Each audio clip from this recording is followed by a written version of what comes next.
to my channel.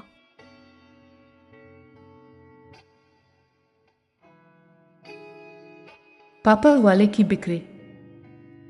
ये कहानी है फैज़ान की, जो एक छोटे से गांव में पापड़ बेचने का काम करता था। फैज़ान मेहनती, दियानतदार और खुश मिजाज इंसान था और उसकी ज़िंदगी का सबसे बड़ा असासा उसकी बिक्री थी। इसका हर वक्त का साथ, इसकी दोस्त जिसे वो बेहद अजीज़ रखता था। वो बिक्री फैज़ान के लिए ना सिर्फ दूध देती थी बल्कि इसकी तन्हाई को भी दूर करती थी। गांव के लोग फैज़ान और उसकी बिक्री की दोस्ती को देखकर अक्सर हैरान होते और उस पर मजाक उड़ाते, मगर फैज़ान को किसी की परवाह नहीं थी। फैज़ान ने अपनी बिक्री का नाम गिलबू रखा हुआ था। गिलबू की भी फैज़ान से गहरी वाबस्तगी थी। जब भी फैज़ान उसे बुलाता, वो दौड़ती हुई इसके पास आती और अपनी प्यारी प्यारी आवाज़ में इससे बातें करती। गांव के बच्चों को भी गिलबू से बड़ी मोहब्बत थी और वो अक्सर इसके पास आकर खेलते थे। एक दिन गांव में एक बड़ा मेला लगने वाला था। इस मेले का बहुत शोर था और फैज़ान ने सोचा कि ये अच्छा मौका है कि वो अपने पापड़ लेकर जाए और ज़्यादा मुनाफा कमाए। फैज़ान ने रात भर पापड़ बनाए, उन्हें सूखने के लिए रखा और सुबह अपने गधे पर लाद कर मेले की तरफ चल पड़ा। जाने से पहले इसने गिलबू को मजबूती से एक दरख्त के साथ बांध दिया और इसे चारा भी डाल दिया ताकि वो आराम से रहे। मेला वाकई बहुत बड़ा था और लोगों का रश देखकर फैज़ान बहुत खुश हुआ। इसने अपना स्टॉल लगाया और पापड़ बेचना शुरू कर दिया। इसके हाथ के बने हुए पापड़ लोगों को बहुत पसंद आए और जल्द ही ज़्यादातर पापड़ बन गए। फैज़ान की मेहनत रंग लाई और उसने अच्छी खासी रकम कमाई। जब फैज़ान का काम ख़त्म हुआ तो इसे अपनी बिक्री गिलबू की याद आने लगी।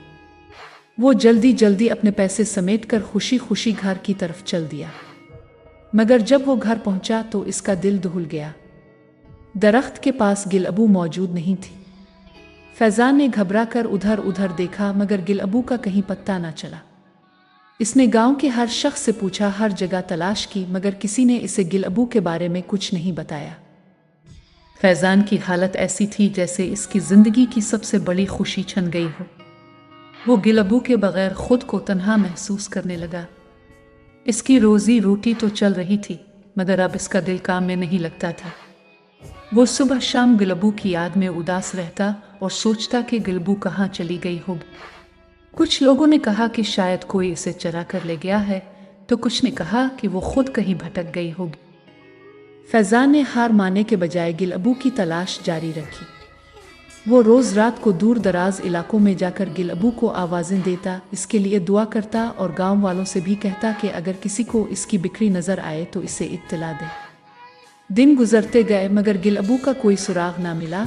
एक दिन फैज़ान मायूसी की हालत में गांव के एक बुजुर्ग के पास गया और उनसे अपनी परेशानी बयान की।